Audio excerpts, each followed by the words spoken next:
ইসরায়েলে ফাতাহ ১ ক্ষেপণাস্ত্র নিক্ষেপের দাবি তেহরানের। ইরানের ক্ষেপণাস্ত্র উৎপাদন কেন্দ্র লক্ষ্য করে হামলা চালানোর দাবি তেল আবিবের।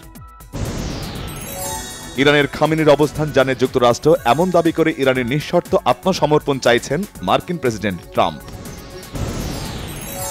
সব ধরনের রাজনৈতিক মতাদর্শের ঊর্ধ্বে থেকে পেশাদারিত্বের সাথে কাজ করে যেতে এসএসএফ সদস্যদের প্রতি আহ্বান প্রধান উপদেষ্টা ড. মোহাম্মদ ইউনূসের।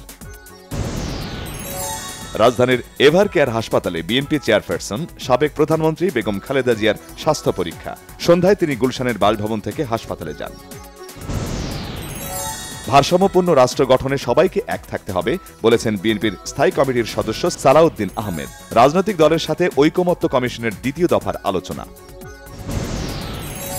জামায়াতের নায়েবে আমির ডাক্তার সৈয়দ আব্দুল্লাহ মোহাম্মদ তাহের বলেছেন, লন্ডনে একটি নির্দিষ্ট দলের নেতার সাথে বৈঠক করে প্রধান উপদেষ্টা তার নিরপেক্ষতা হারিয়েছেন।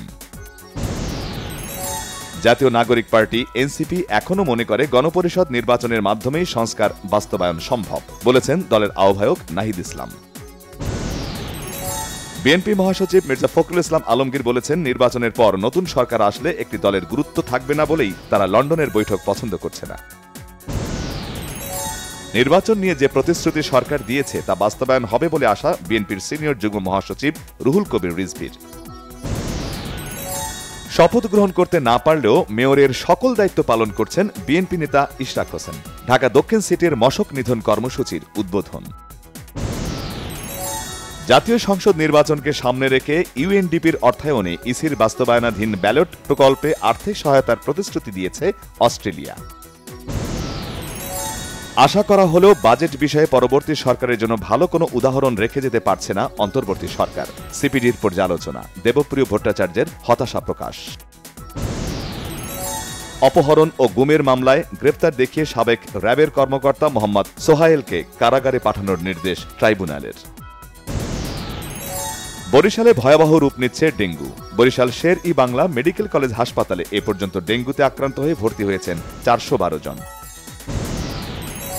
অর্থনৈতিক জোনে ভারতের জন্য বরাদ্দ হওয়া ভূমি বাতিলের দাবিতে নাগরিক সভা হয়েছে চট্টগ্রামে। সভায় বলা হয়, বাংলাদেশের অর্থনীতিতে ভারতীয় আধিপত্য প্রতিষ্ঠার চেষ্টা করা হচ্ছে। চাঁপাইনবাবগঞ্জের শিবগঞ্জ উপজেলার মাসুদপুর সীমান্ত দিয়ে ২০ জনকে পুশিং করেছে বিএসএফ। ভোর ৫টার দিকে তাদেরকে বাংলাদেশের ভেতরে ঠেলে দেওয়া হয়।